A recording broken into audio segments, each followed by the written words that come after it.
Hold on.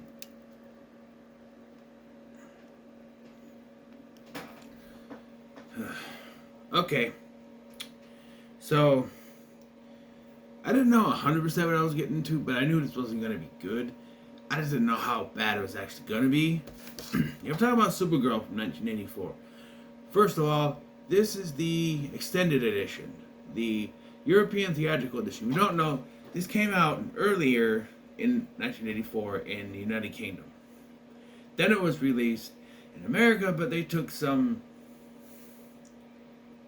10 minutes of footage out. So they put it back in for this release version on DVD.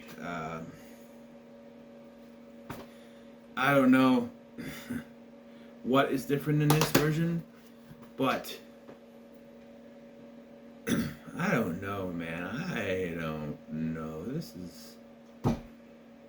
I really don't know. You may hear my Xbox down there because I'm set up at the table to play now, you know, so I can watch TV on my other one, on my main one, and this one's my bedroom TV. I have it set up here because I'm sleeping in the living room again because it's hot and I need the air conditioner at night. So Supergirl. So after the success of the first 3 Superman movies, the Salkinds, producers of the films, decided they wanted to do a spin-off called Supergirl. Obviously, they didn't care what the plot was because this is just... I don't know what this is, but it's not anything coherent. So Supergirl, or Kara Zor-El, lives on this floating thing in space. I think it's supposed to be Kandor, but I don't think they ever say what it is. With her parents and other people, and this guy named Zoltar, played by Peter O'Frickin-Toole.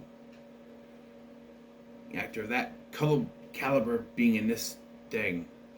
First of all, so we establish in this movie that this is in the same universe as the Christopher Reeve Superman movies. However, it's been established in the Superman movies that Clark Kent, or Superman Kal-El, is the last survivor of Krypton. How were these random Kryptonian people just floating in space? That's the first question I have. What, they could have explained it, but unfortunately, the Salkinds were like, oh, we don't care what the script is. Just make a movie. They didn't care. And it's very obvious the Salkinds didn't care. They just wanted a Supergirl movie to tie in with Superman. Christopher Reeve was busy with other movies, so he couldn't reprise Superman right away, so they needed another super property, and that's all they cared about. So all the Salkinds care about was this. And so it very clearly is more, let's get a Supergirl movie out there than let's make a good Supergirl movie. They just wanted one out there. They didn't care. And it was after this flop that the Salkinds sold the rights to Canon Films. And then we had Superman 4. Yeah.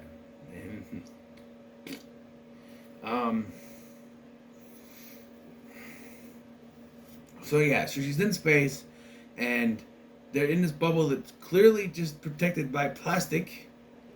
I don't think plastic, thinly veiled plastic, mind you, would do anything to protect you from space.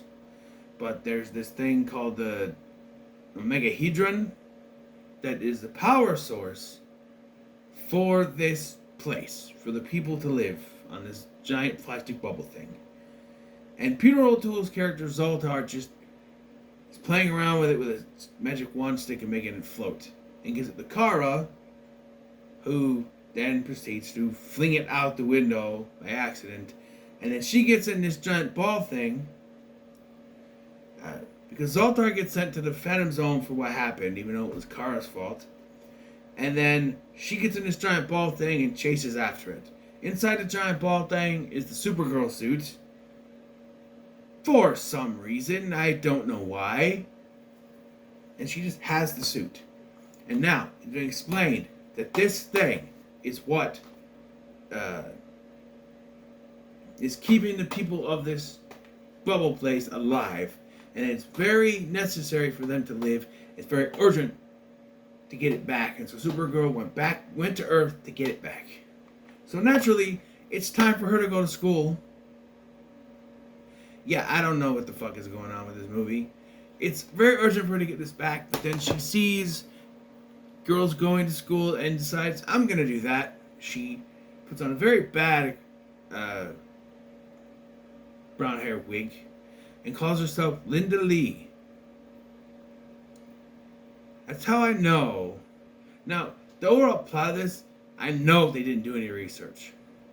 Because they don't use anything connected to Supergirl other than she's Supergirl. There's no Carol Danvers, or not Carol Danvers. There's no Kara Danvers. There's no Kara Danvers. There's nothing connected to Supergirl. They mentioned Superman and they have a picture of him, but there's really nothing that connects to her in this that really has anything to do. Her origin story is just that she went to Earth, now she's got the suit, and she's Supergirl. By the way, I don't think they call her Supergirl once in this movie. It's just Kara. Which, yeah, I know she's going by Linda, so it doesn't matter, but, yeah. So she goes to the school where she meets Lucy Lane, played by Maureen Teefy, who I know from Grease 2.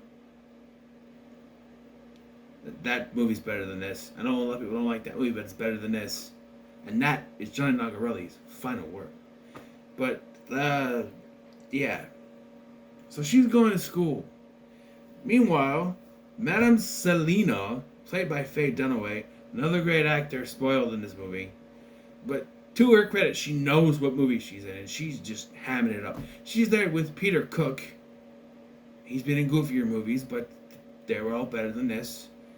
And unfortunately, he's not talking about marriage in this movie. He's playing it pretty straight as Nigel, who just so happens to have a teaching job at the same school that Kara is going to, wouldn't you know it? But she finds the Omegahedron and is going to use it to, what else?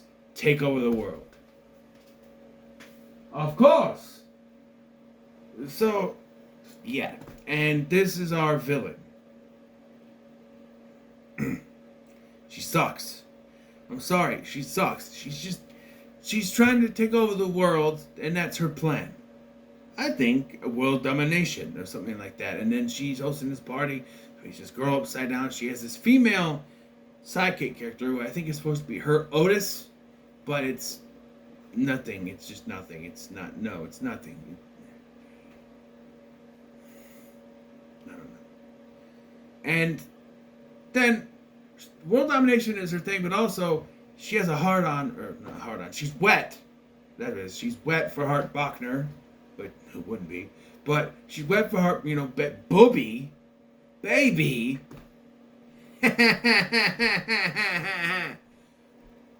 Who wouldn't be wet for Hart Bachner, man? Especially 80s Hart Bachner. What am I talking about? I'm a dude. I don't like that stuff.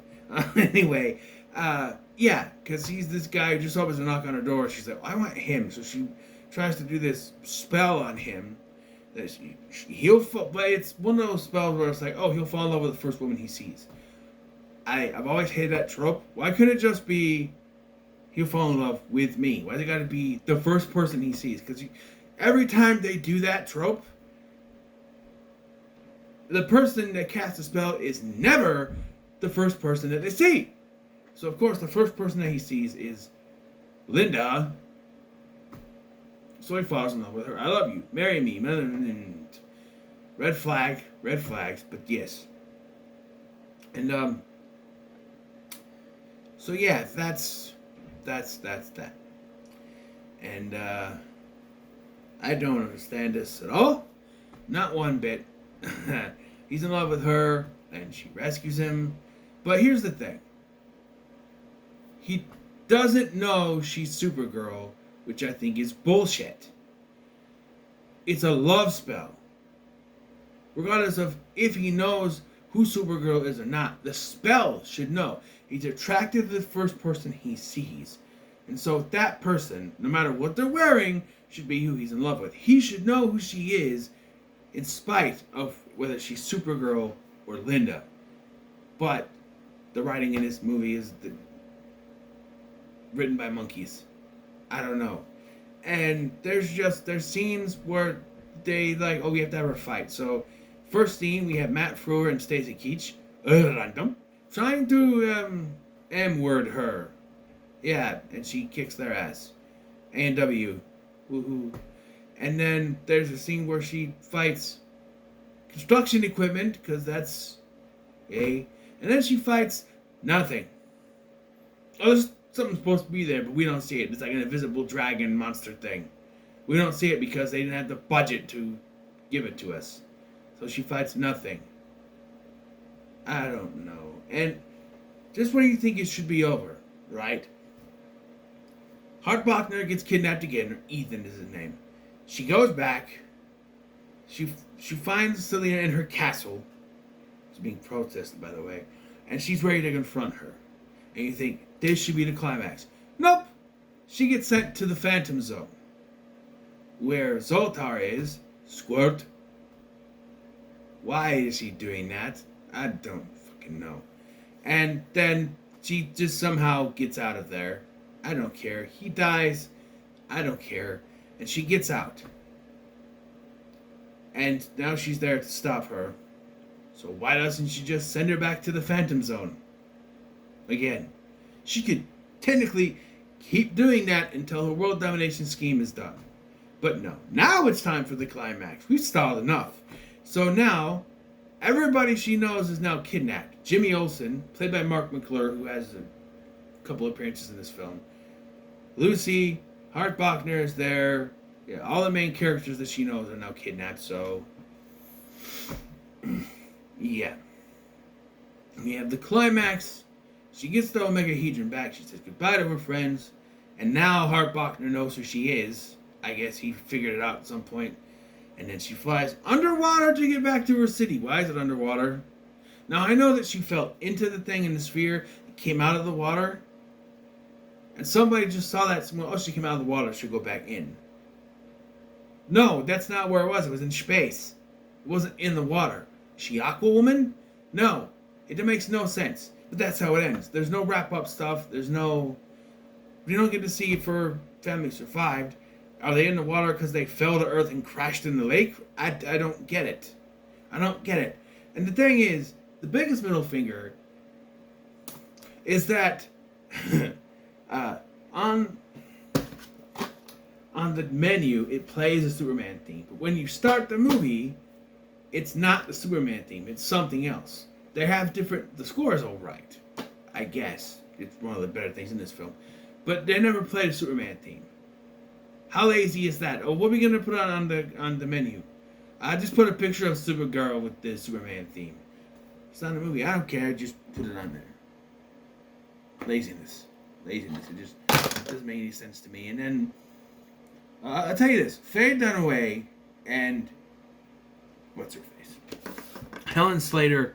They're alright. They're good in this movie. Peter O'Toole is okay. He doesn't get much to do, but for what he has, he's okay. But, like I said, Faye Dunaway clearly knows what kind of movie she's in, and she's just going for it. And Helen Slater's playing it completely straight. Now, I know the answer to this question, but Faye Dunaway is credited first. I know she was more famous, but I'm sorry. This movie's called Supergirl. I don't care who's more famous. The actress playing Supergirl should be credited first. Now, it's one thing in 48 Hours, okay? Eddie Murphy wasn't that popular. Nick Nolte was credited first. In the second film, it's flipped around, and Eddie Murphy is credited first, Nick Nolte is credited second. But it's called 48 Hours. It's not called Eddie Murphy movie, and then Nick Nolte is a star. No, this is called Supergirl. It's not called Reggie Hammond.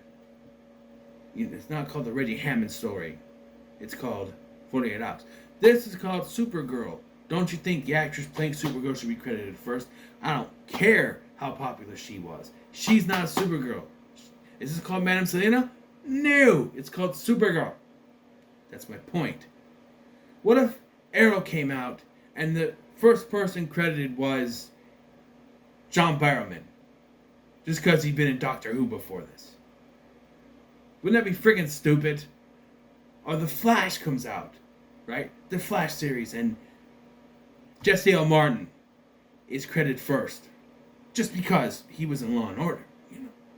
Or Tom Cavanaugh was credited first because he's been in stuff like Ed and Scrubs. No, it doesn't make any sense, so why? Why put her there? I know she's more famous, but still, she's not Supergirl. You know what I mean? You know what I mean?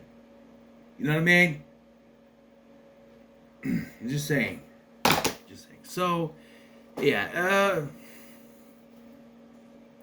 going into this, I was thinking it could be a middle of the road. But after reviewing it, I'm just going to say it's not worth your time. It is not worth your time. Just don't. Nope. Unless you absolutely have to. If you want to be a completionist on a Superman movies, just no. I will say this. I think it's better than Superman 3. But strangely enough, not better than Superman 4. I'm sorry. I think it's underrated. I know the effects aren't that good. I know it's cheap. But I think it's cheesy fun. I think it works. But, no. So, what are your thoughts on Supergirl? In the comments below, make sure to like, share, and subscribe. And, female kick-ass heroes are not done because the next two movies are also female-led. They're a little obscure, and I've never seen them before, so we'll see how they work. I've never seen this one either, but we'll see how they go. But, yeah. So, thank you for watching. I've been Scotty, and I'll see you in the next one.